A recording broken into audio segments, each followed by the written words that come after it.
Inilah keris sepuh yang memiliki materi bahan dengan garap yang sangat bagus.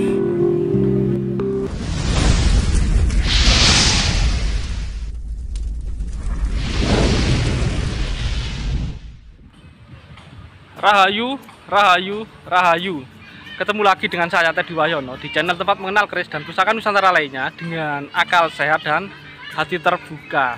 Nah, kalau teman-teman melihat keris yang di awal tadi mungkin sebagian masih bingung ya.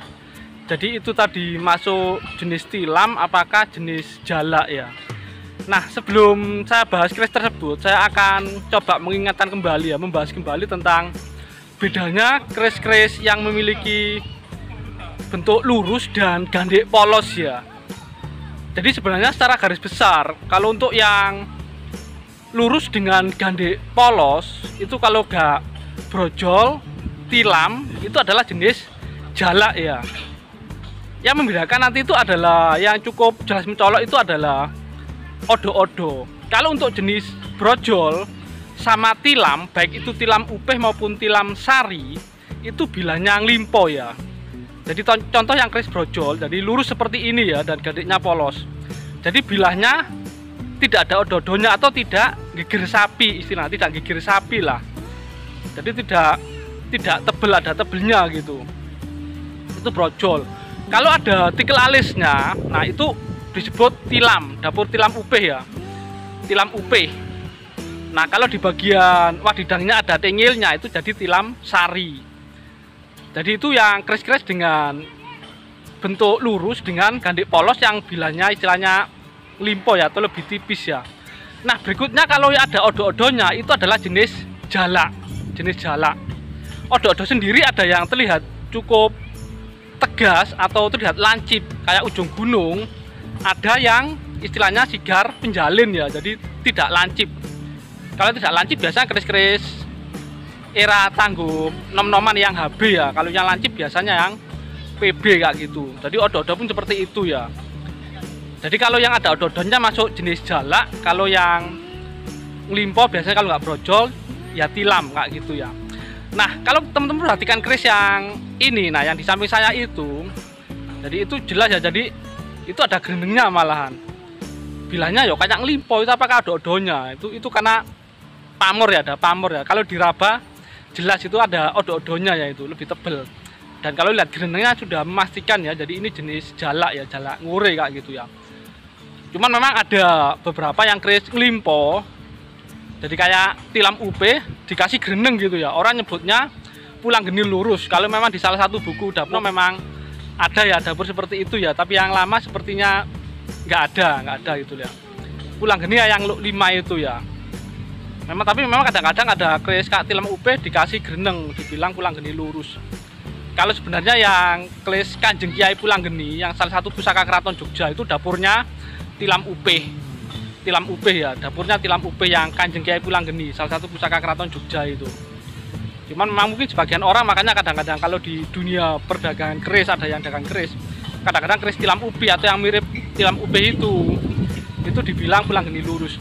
Nah, sekarang kita yang bahas yang tentang keris ini ya. Jadi ini jenis jalak ya.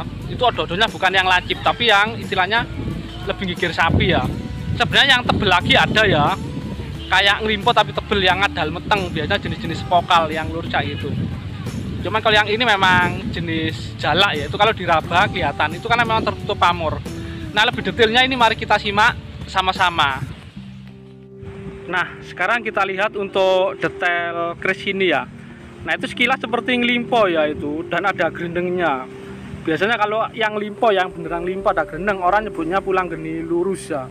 Kalau dapur pulang geni sendiri saya sebenarnya yang 5 gandek polos itu ya.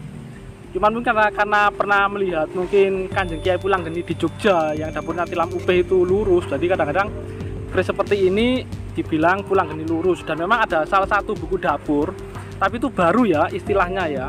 Ada yang nyebut pulang geni lurus ya, yang seperti tilam UP ada gerendengnya kayak gitu ya.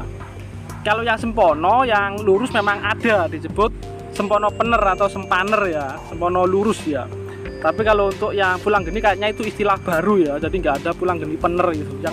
yang ada pulang geni look 5. Nah sekarang ini kita lihat detailnya lagi kembali ke keris ini ya. Ini kan memang pamornya full ya, walaupun ini ngulit semongko, tapi materi pamornya ada yang ngapuk ya. Jadi istilahnya gigirnya itu tidak terlalu kelihatan ya ini. Ini banyak pamornya, tapi kalau diraba atau kita lihat sekilas itu teman-teman bisa melihat ini ada ya. Yang jelas ini bukan yang lancip odo-odonya, tapi yang jenis istilah sigar penjalin ya. Kalau di atas memang, nah kalau kayak gini memang agak kelihatan ya, memang ya ada tebel kayak odo-odonya ya. Dan ini memang masih masuk istilahnya ke jalak ya, jalak ngure kayak gitu ya. Nah ini ada detailnya, nah ini cukup kelihatan ya, walaupun nggak jelas banget ya. Teman-teman bisa melihat ini ekstra ada odo-odonya, bagian tengahnya tebel atau jenis jalak ya, jenis jalak. Kalau pamor sendiri ngulit semongko. Walaupun yang di tengah-tengah ada yang ngapuk-ngapuk sehingga terkesan memang hampir full bila, tidak full bila, karena memang materi bahan pamornya cukup banyak. Kalau kita perhatikan untuk materi bahan dan terutama ricikan bagian sor-soran atau terutama gandhi depan itu ya, ini kemungkinan memang Madura yang cukup sepuh ya, atau paling enggak masih di era Mataram lah. Kalau ini adalah bentuk keseluruhan bilahnya ya.